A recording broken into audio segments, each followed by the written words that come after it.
Две сообраќајни несреќи за само 4 дена во Истокот со 3 жртви, но и уште неколку на ниво на државата. Полни полициски билтени со казни за брзо возење, непрописно паркирање, возење под дејство на алкохол или без возачка дозвола, засилени акциски контроли, но колку ова дава резултат?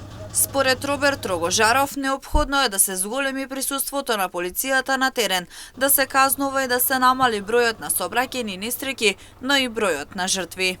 Најпрво треба да се земе дел од сообраќајната полиција, да се ја преземе мерката со многу поголемо присуство на терен, каде што многу почесто ќе бидат опоменувани граѓаните.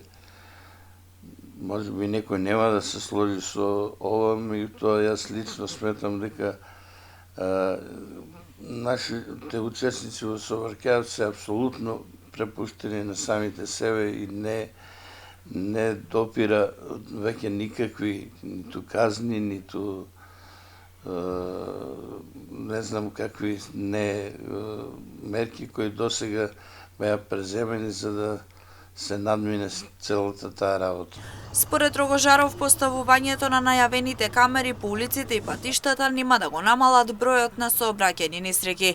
Потребно е подитно да се вршат обуки и да се преземаат мерки и активности, а во тоа да се вклучат сите институции, за да се подигне свеста кај возачите и сите учесници во сообраќајот. Со внесувањето на камерите, тие само ќе внесат состојбата на лице место, значи претходно ќе нема никаква мерка со која би можело да се надмине овој проблем. Се проба да се надминат сите овие проблеми. Значи свеста мора да се најде начин да се подигне на повисоко ниво, значи вклучувајќи тука и психолози, и педагози, и се она што скоро сите институции треба да направат еден заеднички концепт како да се настапи со оваа работа.